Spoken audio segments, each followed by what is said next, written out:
madaxweynaha waddanka Mareykanka Donald Trump ayaa mar kale ku goodiyay inuu ku dhawaaqayo xaalad degdeg ah oo qoran si lacag loogu helo dhismaha gidaarka xadka Mareykanka iyo Mexico. xilli Koongareeska waddankaasi Mareykanku ay ku gacan saydheen inay ansixiyaan kharashkii lagu dhisi lahaa derbigaasi. waxaan xaq u leeyahay inaan ku dhawaaqo xaalad degdeg ah oo qoran, ayuu ku yiri warfidiyeenada xilli uu ku sii socday xaflad ay ku lahaayeen xadka.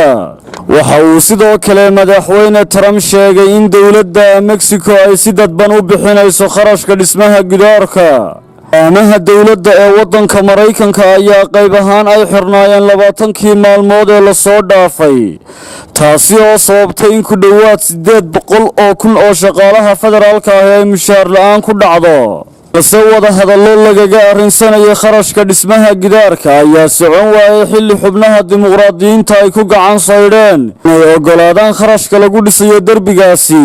hogaamiyayaasha Republikaanka ayaa ku adkaysanaya in xisbigu uu garab taagan yahay madaxweynaha, inkastoo qaar ka mid ah xildhibaanada ay doonayaan in laamaha xukuumadda xayiraadda laga qaado. madaxweynaha ayaa isaga baxay wada hadalladii kadib markii Nancy Pelosi iyo Chuck Schumer ay ku adkaysteen diidmadooda ku aadan dhaqaalaha lagu bixinayo qorshaha madaxweynuhu uu ku doonayo derbiga looga dhiso xuduudda waddankaasi Mareykanka uu la wadaago waddanka Mexico.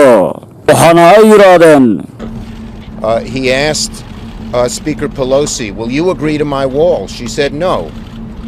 And he just got up and said, then we have nothing to discuss, and he just walked out.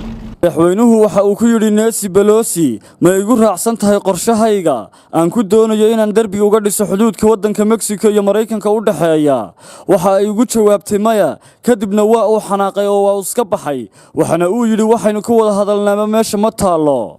madaxweyne Trump ayaa kulankaasi waxa uu ku tilmaamay mid ahaa waqti lumis. halkan oo shaqaalaha federaalka ah oo shaqaynaya mushaar la'aan ayaa toddobaadkan waayi doona gunooyinkooda. madaxweyne Trump ayaa ku hanjabay inuu ku dhawaaqi doono xaalad degdeg ah oo qoran haddii baa la yidhi ay sii socoto xiisadda la xiriirta derbigaasi, oo garab mari doona ansixinta Koongareeska ee dhisidda gidaarkaasi. ismarin waagan ayaa waxa uu dhaliyay inay xayirnaadaan laamo ka mid ah xukuumadda tan iyo 22kii bishii Disembar. Siciid Axmed Tamreyse, wararka telefishinka caalamiga ah Star.